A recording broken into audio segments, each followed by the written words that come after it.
Thanks for having me. My name is Tessa Winkelmann. I'm an associate professor now at the University of Nevada, Las Vegas, where I teach the US and the world courses. I also teach a Intro to Gender and Women's Studies course and the Asian American History course.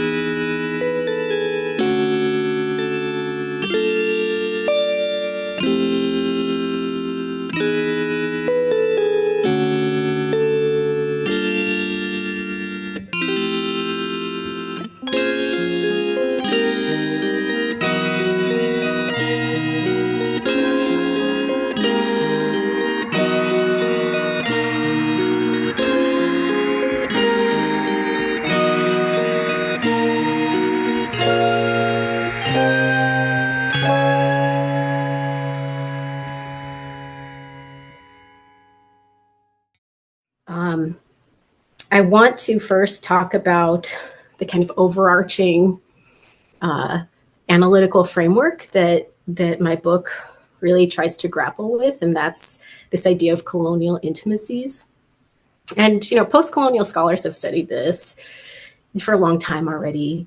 A lot of it is situated in studies of European empires, but how people tend to describe it is, these colonial intimacies, they occur in these spaces that are typically understood as like private, intimate, interpersonal, right? Like in the home, in marital relations, in interpersonal relationships, in doctors' offices, et cetera. Places that are kind of shrouded in private, and there's these kind of implications of care and emotion, right? And most scholars agree that these aren't actually places where racial differences or any types of differences are overcome. They're actually places where in these colonial settings that these types of differences are actually reinforced and crystallized, right? And I don't disagree with any of that. I think that that's certainly the case. What I try to do in my book is kind of approach what I think myself and a lot of other scholars had been talking about at conferences and informal conversations, that we thought that this idea of colonial intimacies was still somewhat lacking and incomplete in terms of really giving us an understanding into why occupied people and colonized people would enter into these types of relationships with an occupying power. And so what I try to do in my work is to highlight really the voices of Filipino women and the motivations and desires of Filipino women. That has always kind of been my driving motivation, is to instead look at these spaces and these interactions not as necessarily, people talk about, they're kind of these messy entanglements that are kind of imbued with these ideas of care, but for who, right? Were they imbued with those things for, the occupying colonialists or the colonized occupied peoples as well, right? And in my work, I try to kind of front load the idea that local women in the Philippines are actually making very rational and intellectual decisions, right? It's not necessarily so much of this kind of messy, irrational, care-imbued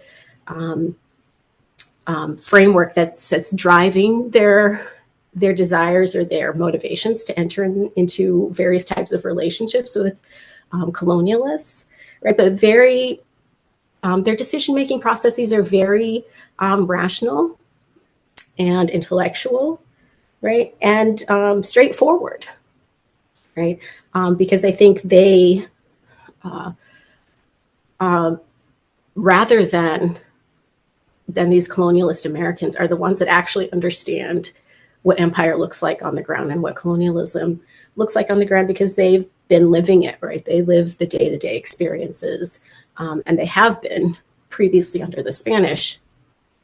So they understand in an intellectual way what entering into relations with colonialist Americans is going to mean for them, and they understand what it's going to mean for their families, right?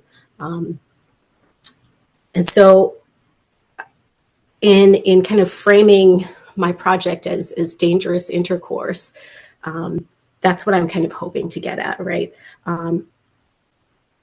Not only how imperialism is kind of the driving force behind a lot of these relations, and not just like attractions, right? And kind of like what individuals want to do, but it's the day-to-day realities of what living under the duress of empire pushes people and motivates people to do, right? So there are some examples in the book where it's very clear that the motivations of Americans and the motivations and desires of local women are very different.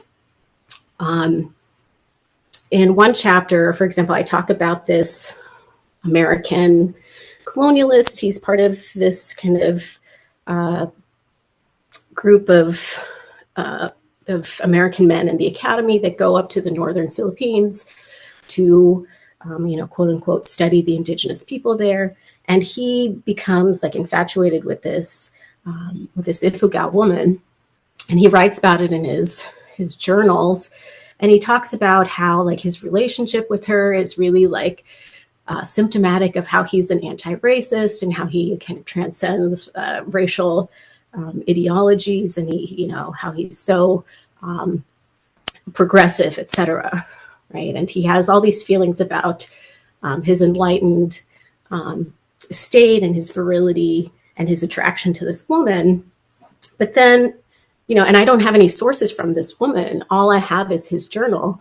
But he then says, when he goes back to Manila after his time with her, she asks him to buy her a house, right? So it's very clear from just that description of their interaction to me that she has a different set of expectations than he does, and she understands this relationship in very pragmatic ways, as opposed to his kind of fantasy and fanciful ways, right?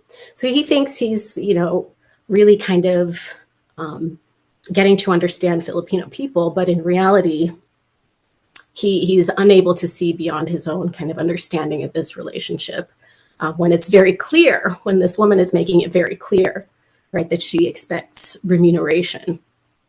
And so that's the kind of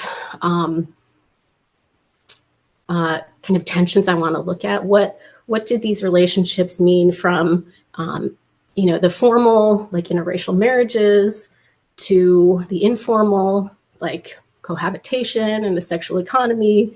What did they mean for people, and what were the different things they meant to the different people involved, right? And in the time period, intercourse could mean just as often, if not more, like social interactions, as well as, sexual interactions.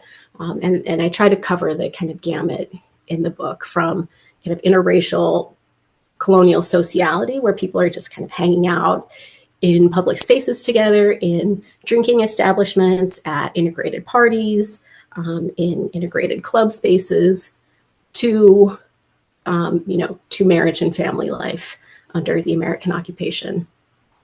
In the time period that I'm looking at, intercourse meant for people then, at the turn of the century, social interactions just as much as sexual interactions, right?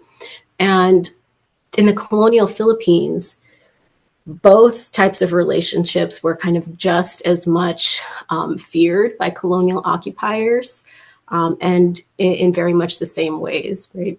So colonial sociality, by which I mean how people living in a colonial occupied space kind of interact with one another, right? Americans, Filipinos, Japanese, Chinese, and all the people that are living in a cosmopolitan place like Metro Manila at the turn of the century, right?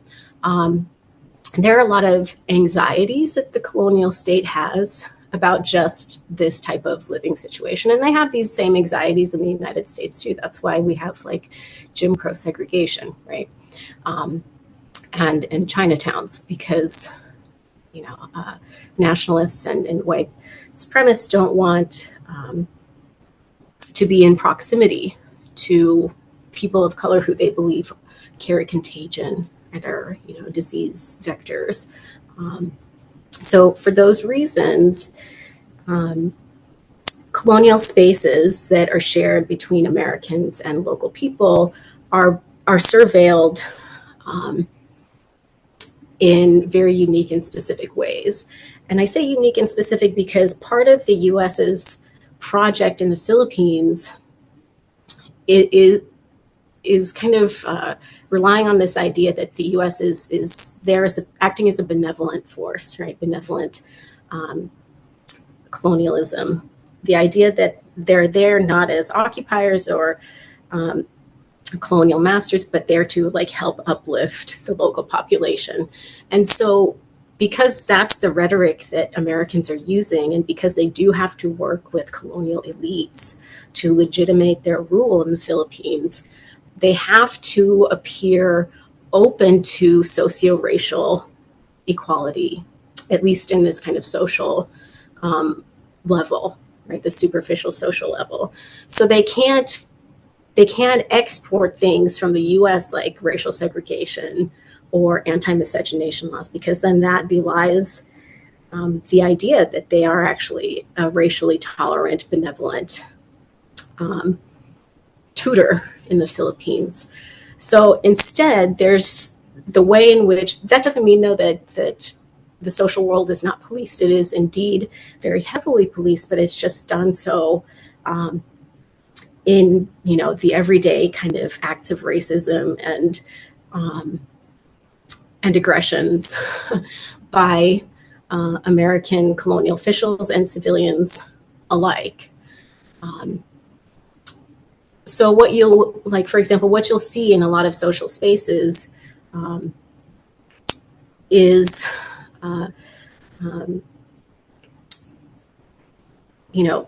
at parties hosted by American officials, right? And hosted for the reason of, trying to show that they're open to socio-racial equality, that they're trying to include elite Filipinos, at least in colonial statecraft and state building. They'll have these like integrated parties to make it seem like, oh, like we're okay with Filipinos. But what a lot of people write about, that you can see in the documents from this period, when people write about these parties in their diaries and in their recollections, American women in particular, right, white American women in particular, were very aghast when they would be placed in the position to kind of have to think about perhaps dancing with a Filipino at one of these soirees, right? They were very much aghast that the men from America were very happy to dance with Filipino women and were, in one woman's estimation, foolish enough to marry them, right? And that's not to say that American women kind of were upholding the color line more than white American men. It's just that they had a different set of expectations about their conduct that white men didn't have, right? White men kind of in the colony had the social access with impunity to whoever they wanted, essentially, right? So the social spaces were very much kind of surveilled in the kind of non-legal ways, right? So women kind of had their own kind of clubs and orgs, which they would deem as like Americans only, right? But it was because they didn't want to have Filipino women joining some of their organizations. There were very few integrated clubs and organizations, and even those, it was largely kind of the elite Spanish mestizo men and women that took part in those integrated clubs and orgs. And, because these spaces were so important for the colonial state to kind of demonstrate their goodwill, right? And demonstrate the supposed benevolence of America, women refusing to dance with Filipino hosts or snubbing like elite Filipinos became a big problem for the colonial state, right? So they in turn had to kind of police American women, especially if you were high up ranking American women, right? Like the wife of the governor general, right? If you were in that position, which is essentially like the first lady of the Philippines at this time, right? Then you were certainly expected to show the same type of convivial sociality with Filipinos, despite, not wanting to, right? Because the colonial state understood the stakes, right? Because Filipinos were certainly aware of American racism. They weren't blind, right? They knew that the colonial state was racist. And so they would see these instances of racial kind of snubbing, et cetera, and really kind of use those as instances to decry the colonial state. One of the reasons why I look at the relationships and kind of infrastructures and systems that I look at is to highlight the kind of the way in which we have to think about the colonialism in the Philippines and empire in the Philippines in non-linear or temporally bound ways, because I think for people who are going to engage with my work or look at these kind of colonial histories of intercourse, it's very clear to people that know the contemporary Philippines how this history continues to live on, right? And how it's manifest, how it continues to impact the day-to-day kind of life chances and minutiae of people's lives, especially Filipino women and other women that live in the Philippines. If you think about things like the sexual economy and sexual violence against Filipino women, and against Asian and Asian American women more broadly, right? That this is a history of colonialism that has very significant contemporary day-to-day repercussions that I think people need to recognize and reckon with.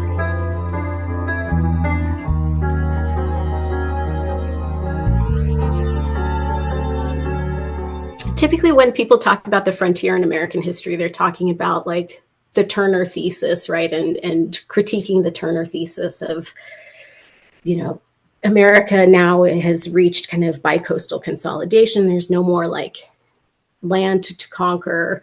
And so what is this going to mean for American vigor, et cetera? How will America maintain its kind of unique Republican spirit with no more kind of wild lands to tame, to let out this kind of masculine energy? And people tend to think of, the frontier is kind of synonymous or interchangeable with ideas of the US West. But in what a lot of scholars of Oceania, Pacific world are pointing out is that turn of the century Americans saw a farther, quote unquote, frontier, right? And that frontier was in the Pacific world. And it included, Hawaii and Guam and the Marshall Islands and the Philippines, right? That these were new outlets for, the supposed American vitality, where Americans could go and become a part of the kind of European elite imperial class of nations, right? As well as, you know, this kind of fabled stepping stone to China. And so when you look at how people were thinking about this idea of the West, and that's what I think a lot of these works that challenge this idea of the U.S. West and the frontier, what they are trying to show is that turn of the century Americans didn't think of places like the Philippines as necessarily like the East, right? As you would maybe think about it in if you're looking at like someone like Edward Said's work in Orientalism, right? They thought of it as this idea of the farthest West, as a continuation of an American frontier, essentially. And you have politicians kind of just casually describe this, right? Like when they went to the Philippines, they would say things like, oh, well, you know, this Eastern Oriental city is now the American West, right? And what a lot of scholars, I think, are trying to show is the West is not necessarily a location, but an idea of a place that is yet to come under white civilizational rule, a place that is yet to come under the control of those who are capable, supposedly, of having and owning and cultivating that space, right? What thinking about the Philippines as part of this so-called farthest West helps me to understand is not only how these turn of the century Americans were thinking about the Asia Pacific region as part of this like extended American frontier, but also how the tools of and methods of settler colonialism that were sharpened and honed in the US, right, through Native American genocide and displacement, are then the same types of tools that are then deployed in places like the Philippines. And you very much see these methods and techniques following and replicating a lot of the patterns that facilitated the genocide of Native American populations in the US, right? So for example, in the southern Philippines in Mindanao, we see the same type of punitive wars followed by ideas of incorporation and assimilation. And a lot of the assimilation methods that I look at in my book utilize the idea of interracial intercourse, right? Like if we send more Christian Filipinos to the South, they will intermarry with Muslims, and then the Muslim problem in the Philippines will then decrease, right? The more Christians that are sent there, the more non-Muslims, then we can amalgamate the society there, right? They also sent mixed race American and Filipino couples down to Mindanao as part of that settler population that was supposedly, there to disempower and dispossess Muslim Filipinos or Moros as Americans understood them, and as many people in the South continue to understand themselves, the Bangsamoro people, right? Yeah, in the northern Cordilleras, you also see the same types of methods that are used in the consolidation of the United States in terms of the dispossession of indigenous peoples. But in the northern Philippines, and again, I'm using the lens of intercourse to kind of study these ideas, but you see the same type of naturalist and anthropological interest in indigenous peoples in the northern Philippines, as you see happening at the same time or almost the same time in the US, right? Where people are like, this is a vanishing population, and so we're going to study these groups before they vanish and are swept away by this coming tide of, civilization. And again, how people facilitated this type of inquiry and study in the Northern Cordilleras was a lot of times through interracial marriage.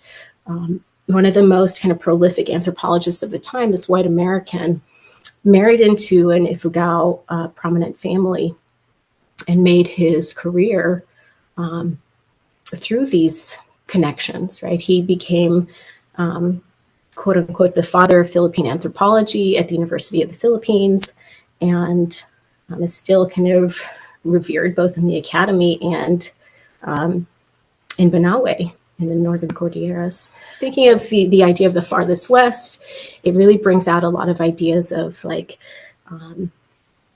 how we think of a place like the Philippines, which has so many different types of inhabitants, right? It's not just that everyone's Filipino. There are indigenous people, there are Japanese people, there are Chinese people, there are Moro people, and not all of these people understand themselves as a part of the same nation or state, right?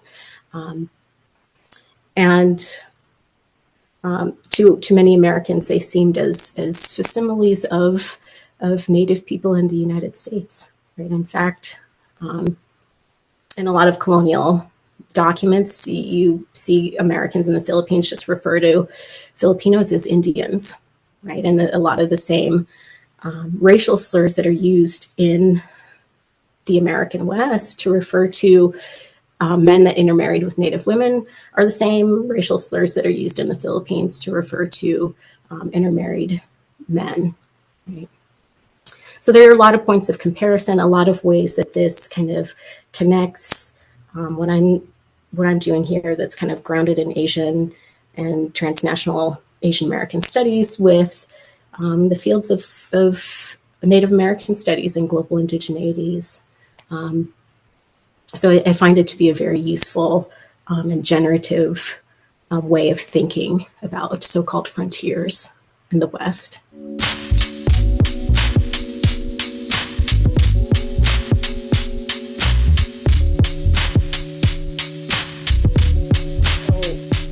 A lot of the historians that study the Philippines that I feel very indebted to and whose works I come back to a lot are people like Augusto Espiritu, Kathy Choi. Kathy Choi's book is one of those ones that, my hope for my own book is that it's not going to like age badly, right?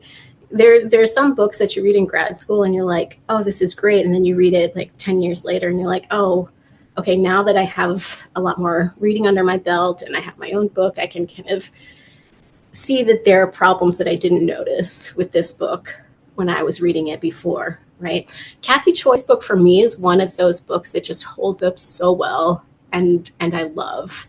And I'm talking about Empire of Care, right? Vince Raphael's book, White Love, was one that really kind of helped me think about interracial interactions early on when I was a grad student, and the different kind of ways of Philippine resistance to empire, right? And thinking about the different cultural forms that arise in the colonial period that give rise to this type of anti-colonial protest, like the political plays and theater that he talks about in that book. Kristen Hoganson and Chris Capizzola, their works are also just so great for people wanting to look at the colonial period as well and look at issues of gender, right? And all of these people that I've just mentioned are also just exemplary mentors. They've been mentors to me and have been big supporters of my work. And I don't think that I could have explored this topic the way I did without both their scholarship as well as their mentorship. In Filipinx studies, the books that I came back to a lot were books like Bernadette Gonzalez's Empire's Mistress, and Victor Mendoza's Metro Imperial Intimacies. And both of them also, I think, were pushing against this idea of colonial intimacies in ways that I thought were very generative. Mendoza, is looking at intimacies as fantasy, right? Where Bernadette was looking at intimacies as labor. And I was like, oh, this is fantastic, right? These are addressing some of the kind of concerns and critiques that me and a lot of other scholars have been trying to get at, right? And so those were so wonderful to read. Julian Go's work helped me to think about the Philippines under various, and multiple empires, the Spanish, and then there was the British, and then the US, and then Japan, and then the US again, right? And also to think about the ways in which those empires not only competed, but collaborated, right? So his work was also very helpful. And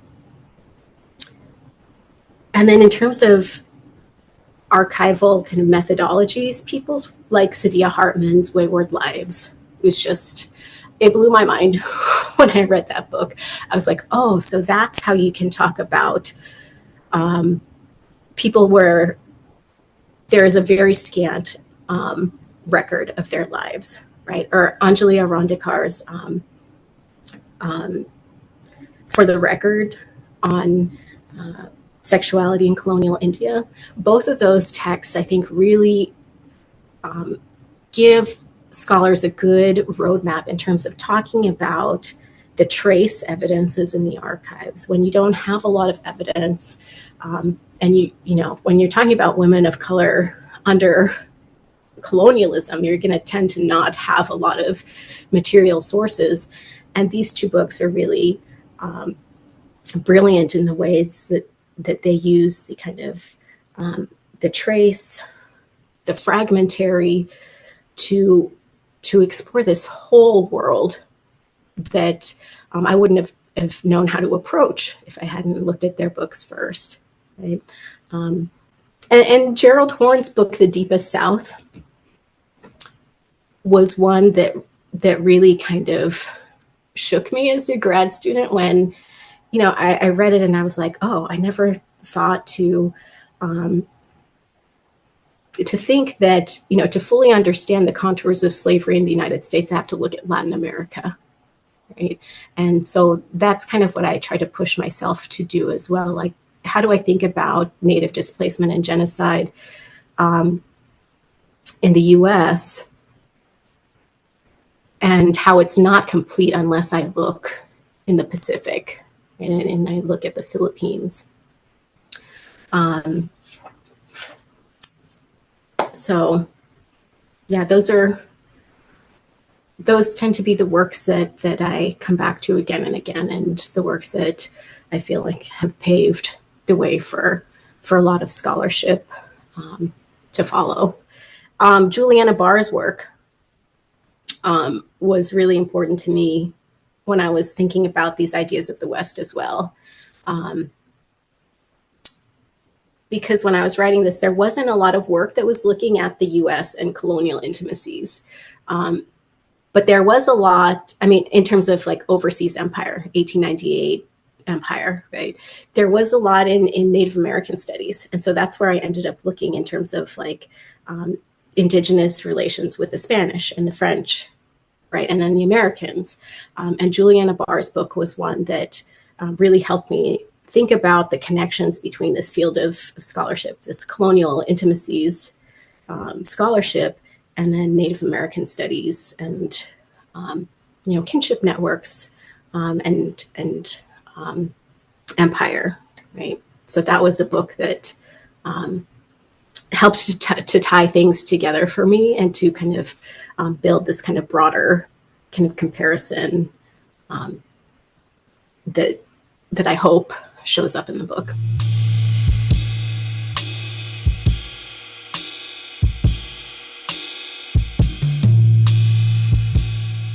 Yeah, there's like, gosh, so many works that I'm excited to read from friends and scholars that, that are finalizing their books. Christine Peralta, who I went to, we overlapped a little bit in grad school, and she's working on the kind of scientific and medicinal knowledge of women in the Philippines that I think is just going to be so fantastic. Angelica Allen's work on Black Amerasians, particularly in the Philippines, I think is going to be so important for kind of thinking about the Black diaspora or African diaspora in this kind of more global way, right? And also like the implications for Philippine studies too, I think are going to be significant, and kind of force Philippine studies scholars also to talk about like contemporary race relations in the Philippines, right? Cynthia Marasegan's work on Black soldiers in the Philippine and Spanish American War. I am hotly anticipating that work. Eri Kitada's work on the kind of trans-imperial connections between Japan and the US and how they converge in the southern Philippines, in Mindanao, where there's a huge Japanese population in the colonial period and today, I think is going to be really interesting, and how it ties together both empires, but also how it's going to be looking at, indigenous women in relationships with Japanese men. So it's kind of, colonial intimacies in this kind of trans-imperial world that I think is going to be really interesting. Noah Dolam's work, he's at U of H Manoa. I really like the kind of cultural materials that he looks at in terms of looking at Native Hawaiian resistance to American power and occupation. I think that work is going to be really interesting, and the kind of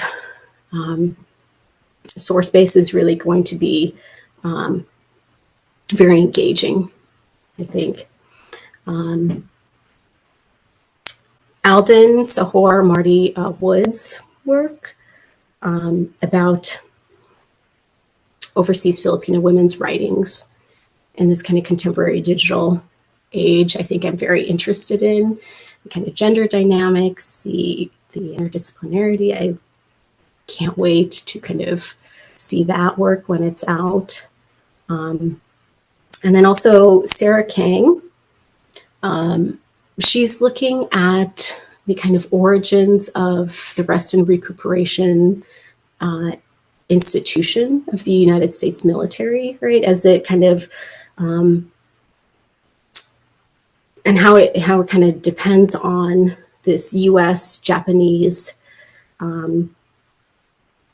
overlap in terms of, where the US kind of establishes these rest and recuperation stations are places where Japan has also historically had, comfort stations. So it's this kind of trans-imperial work that I think is pulling in Japanese empire in really interesting ways. And she's going to look at, South Korea, Vietnam, and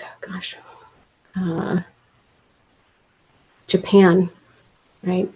That work I'm very excited about, as it kind of, I think will open a lot of the kind of origins of this system, right? A lot of kind of international relations work talks about the kind of R&R system, but they don't really go on. They don't talk about, well, how is this created? What are the origins of it?